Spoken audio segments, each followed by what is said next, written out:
Fala galera, bom dia, boa tarde, boa noite.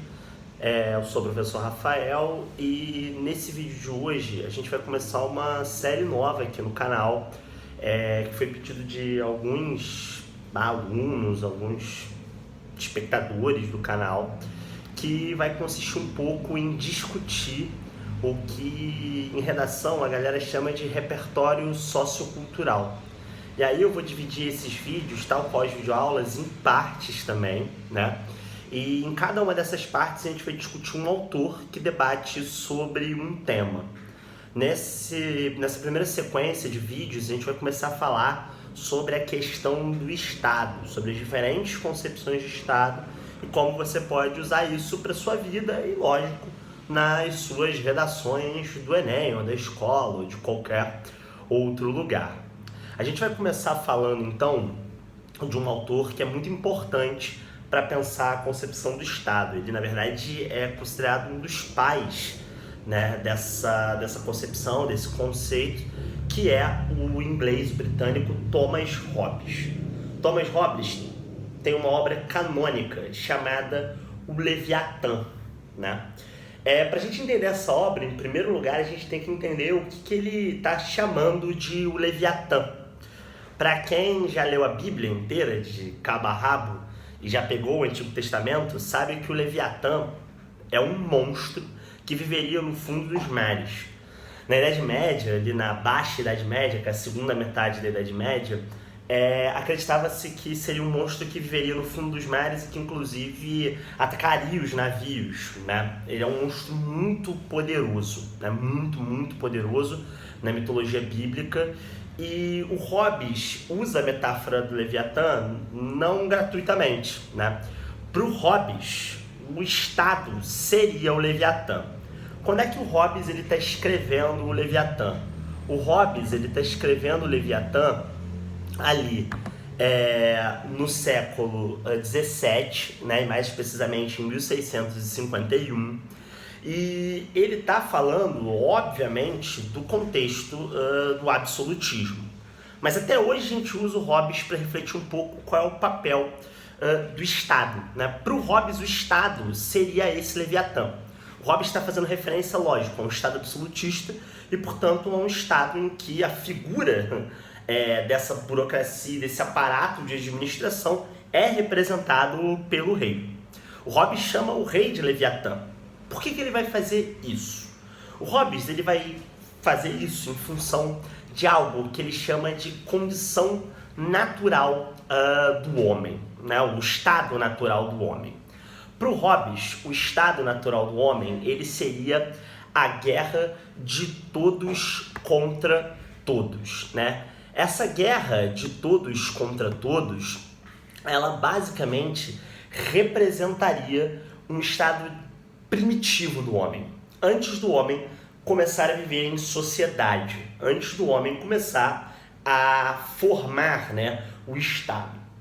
Diz o Hobbes que o homem ele é ganancioso, diz o Hobbes que o homem ele é cruel e que ele é perverso na realização dos seus desejos.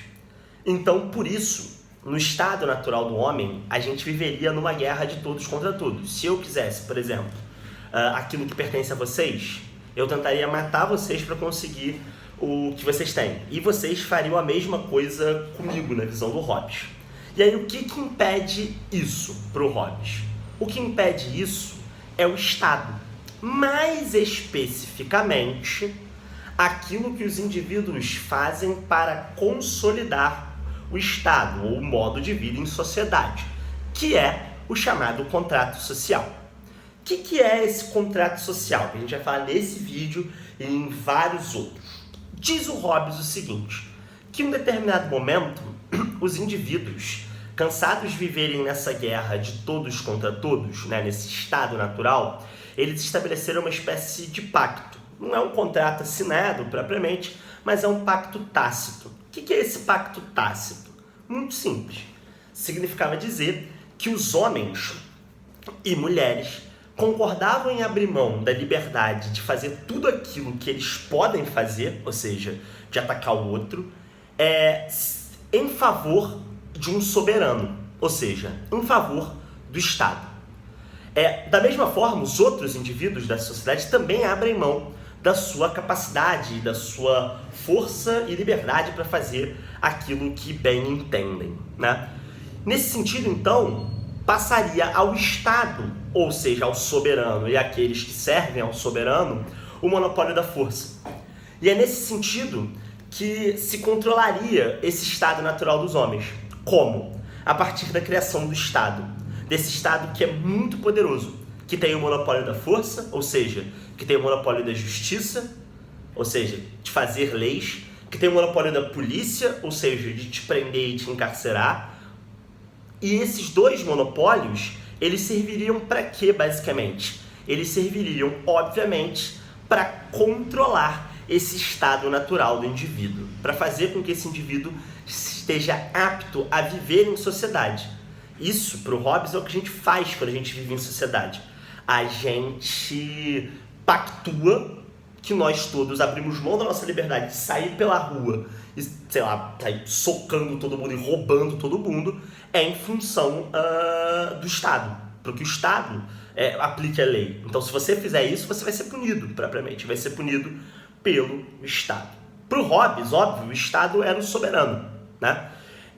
O que não significa dizer que não existia direito à resistência, né? O Hobbes, em várias obras, isso quem fala é o Reinhard Koselleck, num livro cujo título é Crítica e Crise, na tese de doutorado dele, ele já aponta isso, e vários outros filósofos apontam isso, né? O Hobbes, ele fala do direito à resistência, desde que, óbvio, o Estado não cumpra a sua função direito, né? Se o Estado não cumprir a sua função direito, o súdito, ele tem esse direito à resistência, né? Ele tem o direito de se voltar contra o seu soberano, que tem, por sua vez, como o Leviatã, uma série de poderes, né? O Estado ele é muito poderoso, só que ele tem que fazer uso desse poder de uma maneira parcimoniosa, de uma maneira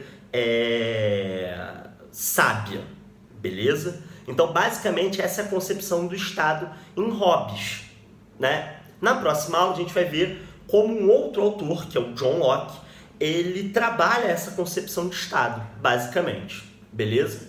Então, a depender de como você for produzir a sua redação, você pode utilizar os argumentos aí do Locke para embasar a sua linha de raciocínio da dissertação, beleza?